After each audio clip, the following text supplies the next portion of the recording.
So we talk about member engagement as a spectrum, and it's anywhere from the passive member to the passionate member.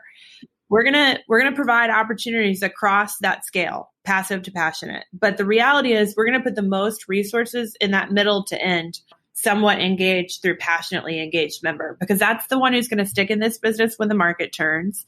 That's the person who is buying into our community and willing to walk that two-way street with us. And frankly, that's the person that's committed to the industry as a livelihood and as a career, not just a hobby.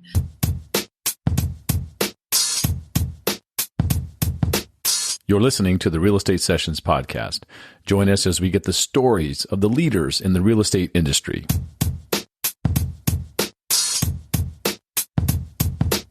Hi, everybody. Welcome to episode 227 of the Real Estate Sessions podcast. As always, thank you so much for tuning in. Thank you so much for telling a friend.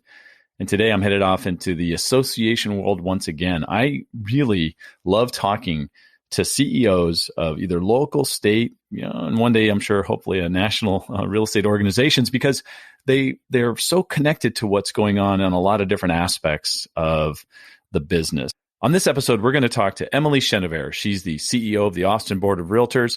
Had the chance to see her present in Vegas last summer at Inman.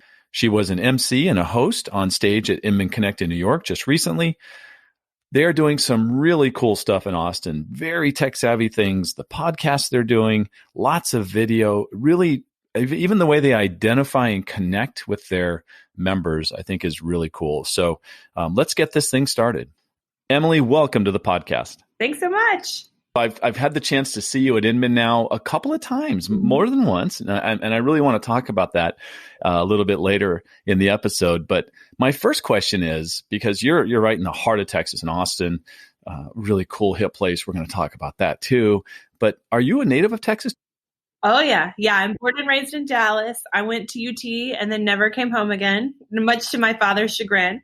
But I met a Cajun boy that I liked, and we stayed and got married here. I did live in Dallas again for a period of time when I worked for the state association in a field position. But yeah, I'm Texas through and through.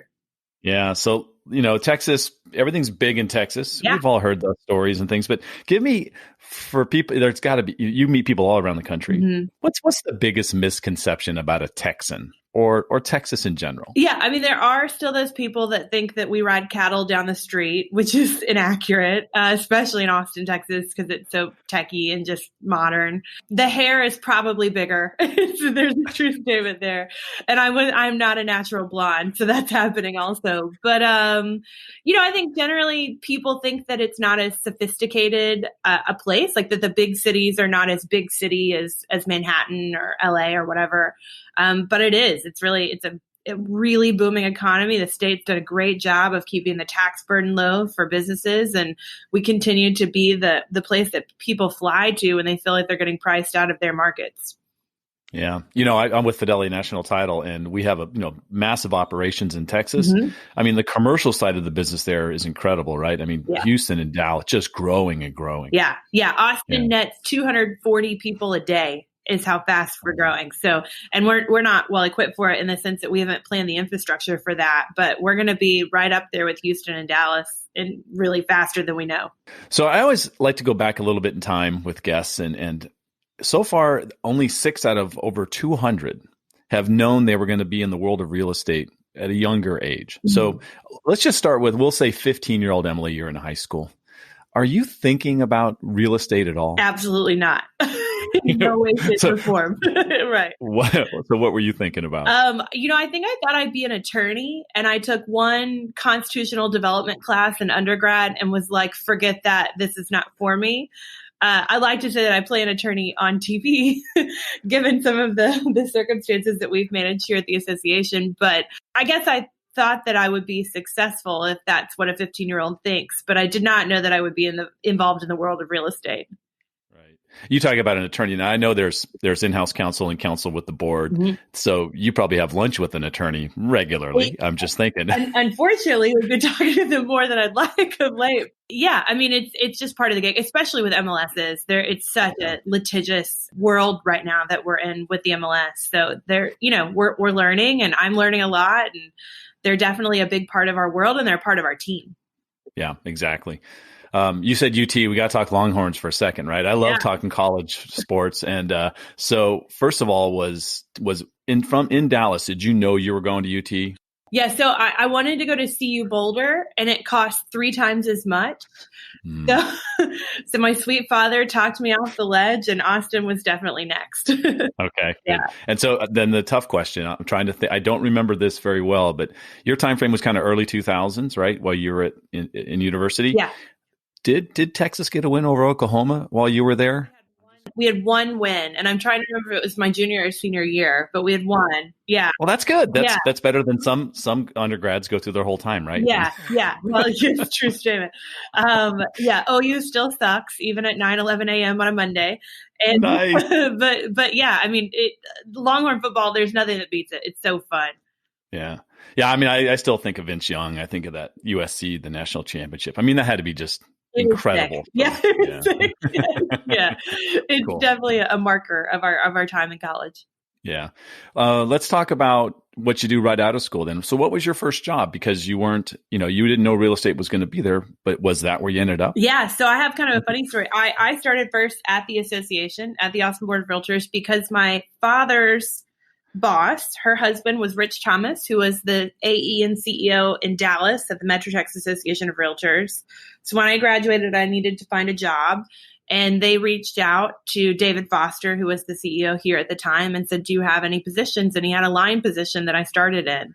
Nice. And I only did that for like 8 months before I moved on to a master plan community developer that we interacted with at the association. But yeah, I've literally worked for associations almost my entire career. Yeah, talk about that little stint with the builder. How did that play out? Yeah. So I worked for the developer of a big master plan communities, which was sort of new in Austin at the time. There weren't that many that were fully planned like we see in Florida and California and even Houston. So they were building 2 communities at the time. They've gone on to build 3 more. And I worked with them up until the very end of 2008, which you might remember was a rough year in real estate. Yeah. They started closing down whole offices in areas like Florida and California. And I was like, peace out. I can't do this anymore. Right. But also I'd had a degree in government and really wanted to work in politics. That was my intent when I left, when I left college. The tides politically had shifted at that time. And so the position that I was going to work for a congressman was no longer available. And that's how I fell into the association at that time. Okay.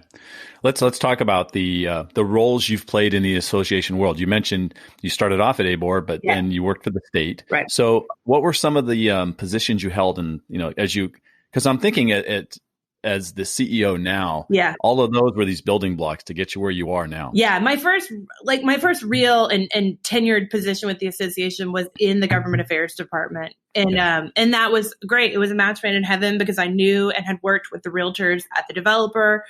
And so I really understood them as a people and really liked them. I was attracted to the way that they operate, but it married with my love for politics. My family has a strong political background, so that came naturally to me.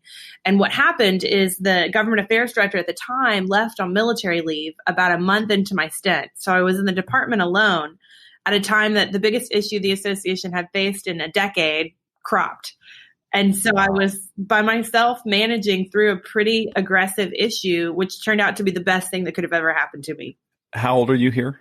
23 and newly married. A baby. Oh, man. Yeah.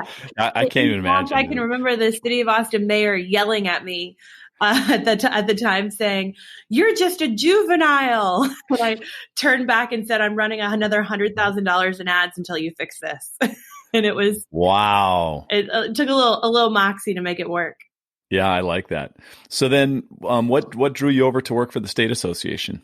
So the government affairs director that had been on military leave came back, and I wasn't as keen on being managed by him as I was at being not managed, quite candidly. And so I went to work for the state association in a field position in their government affairs department, which meant I got to do what I was doing at my association, but for like 15 different associations throughout North Texas.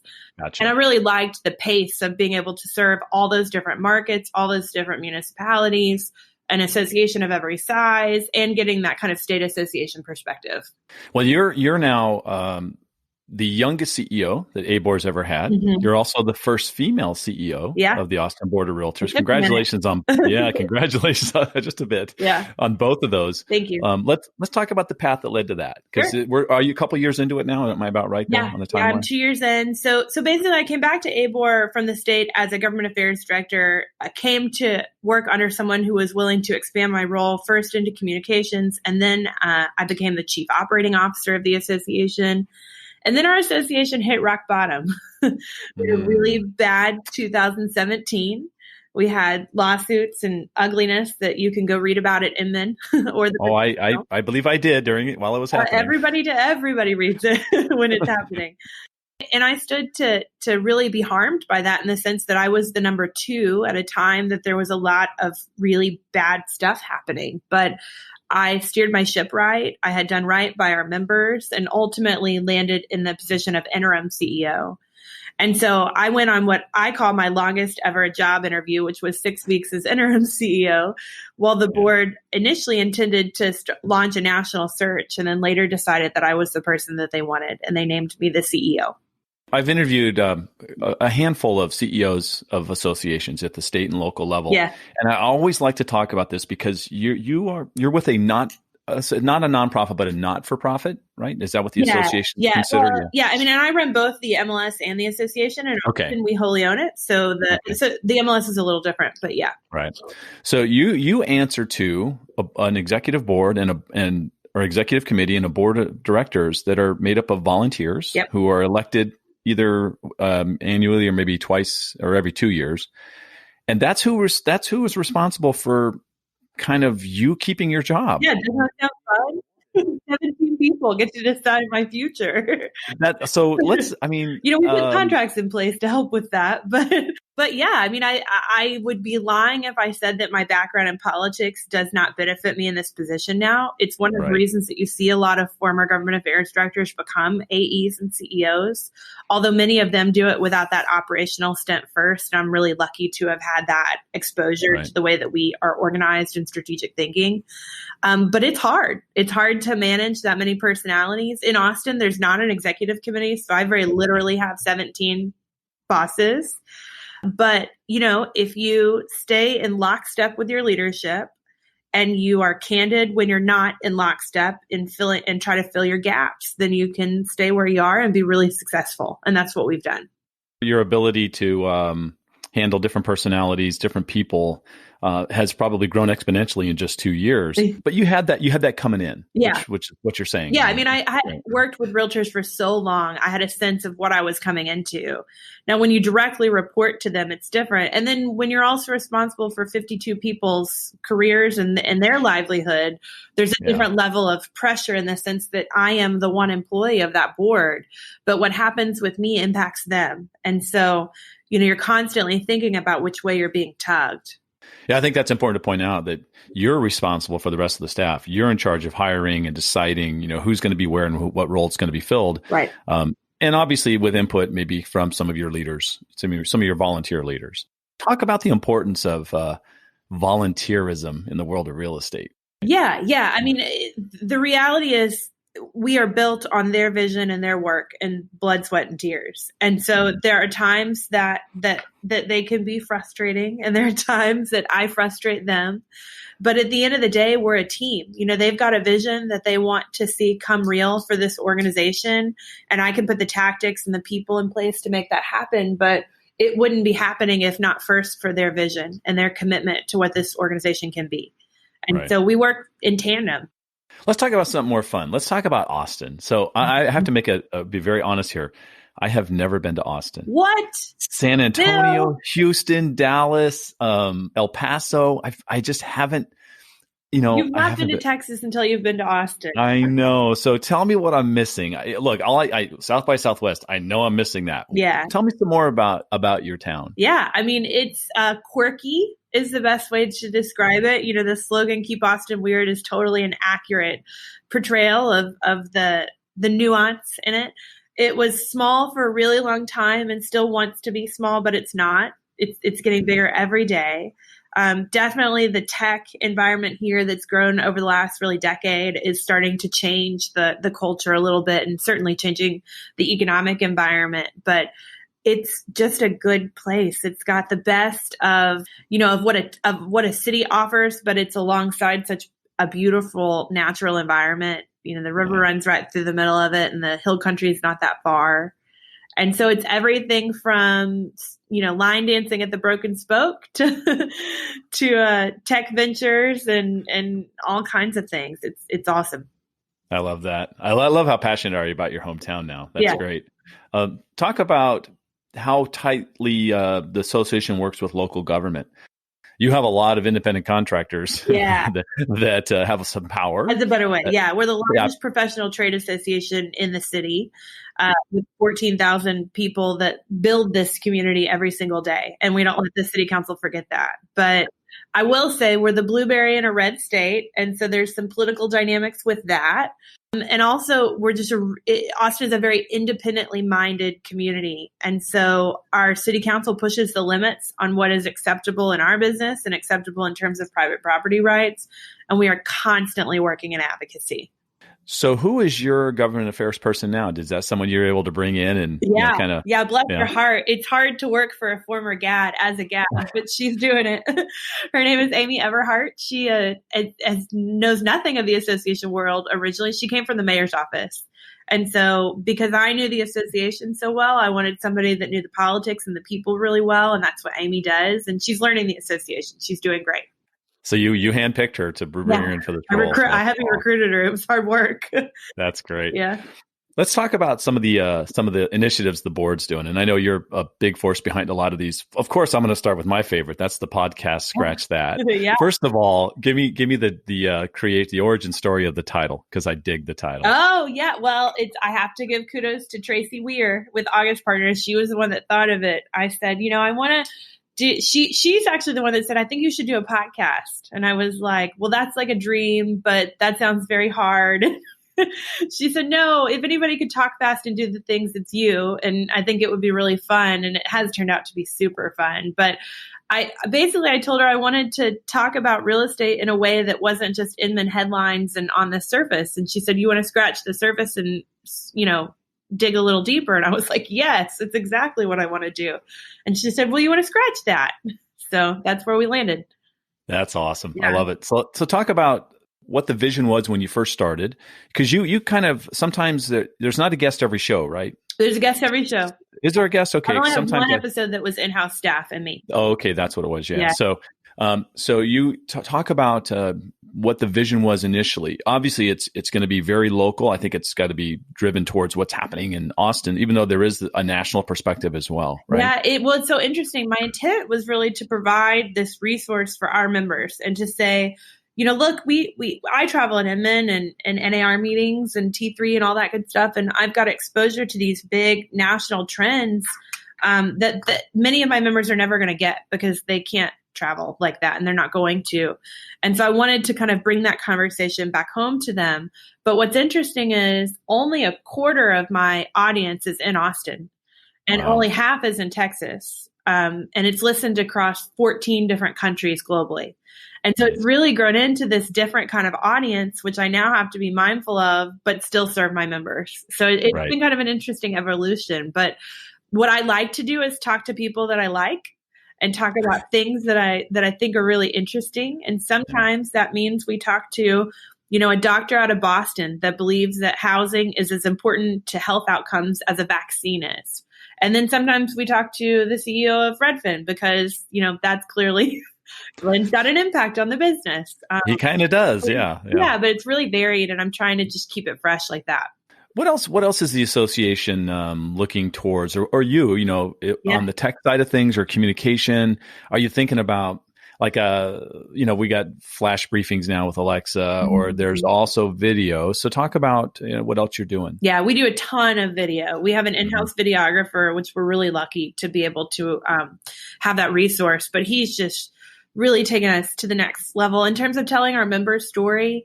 We did this interesting thing at the end of last year. We had 4 new emeritus members. One of whom is Joe Williams, the Williams of Keller Williams, Wow. and several other really titans in our market. And so he did these beautiful kind of vignettes about their history and their involvement in the marketplace and what it was like then versus now. And it was just a great way to tell the story of people who have been around a long time and have had a real impact on Austin and Angkor. So we're doing stuff like that, but really more than anything, we're turning association on its head in the sense that most associations spend all day telling you what they can do for you. And that's good. You should have an awareness of what the benefit of being a member of the association is. But we have this expectation for our members that they also take advantage of those things. And so we talk about membership like a two-way street in the sense that you've got to be willing to be a part of our community, and then we'll serve you up all day long. But if you're not willing to be a part of the community, you're not going to be served well here. Well, I'm sure that topic comes up at every single AE meeting you attend nationally, right? Because it is, you have this weird, well, I can speak honestly, there's a weird membership at a board, right? Yeah. There are some people that are heavily involved. It's their career and this is, everything to them. Right. But you have a large population of people who it's not so much a career as, I don't want to call it a hobby, but it's a secondary or tertiary kind of a thing. Yeah. You're not. So how do you get them involved? How are you doing that? Well, first you agree that you're not going to get them all involved. So we talk about member engagement as a spectrum, and it's anywhere from the passive member to the passionate member. Mm-hmm. We're going to provide opportunities across that scale, passive to passionate. But the reality is we're going to put the most resources in that middle to end, somewhat engaged through passionately engaged member, because that's the one who's going to stick in this business when the market turns. That's the person who is buying into our community and willing to walk that two-way street with us. And frankly, that's the person that's committed to the industry as a livelihood and as a career, not just a hobby. And so, we've got things for the passively engaged member, but we're probably not serving them as well as we're serving the passionate one. And that's okay, because we've got a rationale behind how that's going to work for us long term. I really want to talk about Inman with you. I know that you're heavily involved with Inman now. As I mentioned earlier, I've seen you at a couple of different events. I love Inman. I love the ability to get face-to-face with people, connect with people. LobbyCon's kind of an overused term there, but it's so cool, right? Accurate, yeah. Yeah, it's really what happens where all those conversations happen. So talk about the importance of Inman for you, how you got involved. Yeah. Well, I've gotten Inman for several years, even before I was CEO, but I think I really understood it. My first New York Inman as an interim CEO, when I could sit in that lobby, meet with every single one of our vendors, meet with all of my biggest counterparts so that, I could start to network and create friendships and colleagues at this level, and meet people like you nonstop for 3 days, And that was, as much as the curriculum or the content on the stage was good, that was worth the trip alone, because I could just knock out all of those relationships in a really meaningful way really quickly. So there's the efficiency of just who's in the room that is most powerful about Inman from my perspective. Yeah. And then there's the content and the curriculum. And you're right when you say it's polarizing. Not everybody appreciates the TMZ-esque nature of the headlines that they run occasionally. But the reality is they're getting people on stage that we all need to hear from and that we all need to understand. They are telling a narrative, and as long as you take that with context and a grain of salt, it can be powerful for you to understand that narrative. And then think about what it means for your marketplace back home. Right. So I think of it just as another platform, another opportunity to connect with agents that I don't see. I see Austin agents there that I never see at home. Wow, that's great. And that's interesting. I should see them at home more, but and they think of me differently when they see me there versus at home. Yeah. And so we've found it to be important for us just as an organization. And I have found it to be important in terms of it really giving me an opportunity to have a platform and a voice that I wouldn't have in the industry if I only focused on NAR. Let's talk about your role with Inman. You moderated on. I want to say you were the MC on Tuesday, correct? This year, or Wednesday. Yeah. Yeah, on Wednesday. Fast and Furious 4 hours. Yeah. How was that? It was fun. It was kind of a shit show, if I'm being honest. I want you to be honest. Yeah, it was great. I mean, it's super fun, but it's just really stressful because there are so many transitions in the show. Yeah. And so I wanted to get it right, and I really had not practiced, and I was worried about it, but I think it went okay. Yeah, I thought it's great. It's the weirdest thing sitting in the audience watching, you walk off stage and walk back on stage 4 seconds later. And I'm a girl and vain enough, so I'm like, am I walking weird? What am I wearing? There's all the things, but no, I mean, it was truly an honor to do it, and it was fun to get to introduce Brad and offer a quip right after his opening statement, because that's all the highlight of the conference. So I was really appreciative of doing it. Yeah, it's cool. Well, I know they're going to have you back. You did such a good job, so that's great. I think the first time I saw you on Inman stage, is this when you talked about your youngest son? Last summer. Yeah. So do you mind if we share that story? No. Oh, yeah. Everybody knows it. You're good. Okay. Yeah. Like 2 weeks before the Vegas Inman, I guess Brad had someone fall out and he needed to fill a slot. And David Sharon suggested that he picked me. I owe him several beers for that. But and so Brad said, well, what do you want to talk about? And I said, I have this idea. I want to talk in parallel about something that happened in my life and a rock bottom there, and then a recovery. And then talk about that in parallel with the rock bottom that the Austin Board of Realtors experienced and kind of what the takeaways are from that.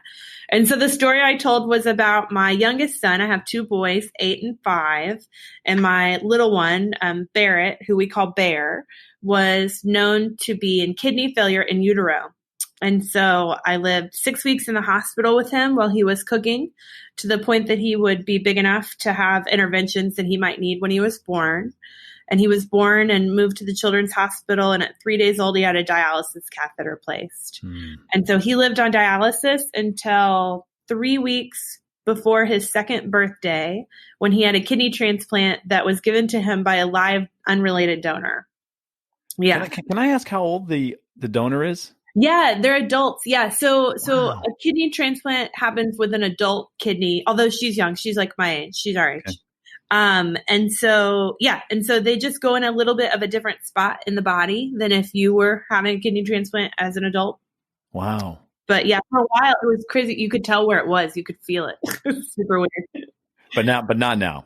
No, now it's all tucked in there and happy. So that was a very powerful presentation. I'm sure Brad noticed. Took note of that, and so I thought that was very moving and really, and to know that you did it, that quick and put it together that fast. That's Well, I couldn't have thought about it another day. I would have exploded. But the stress leading up to that was intense. But I really was thankful to be able to share that story. I'm passionate about my son's experience as a mechanism of just talking about resilience. And so I really valued the opportunity to share that with my industry family.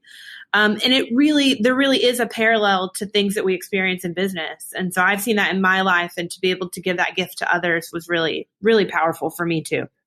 Do you want to share some of I know you have a couple of charities that you like to work with that were a big part of Barrett's, life. So you want to shout out for those right now? Yeah. So Make-A-Wish is always a good one. Yeah. Even when little sick kids come from families that have the means to provide for their kiddo, they create experiences that you cannot create for yourself. And so they created an experience for Bear that was really special at Disney World.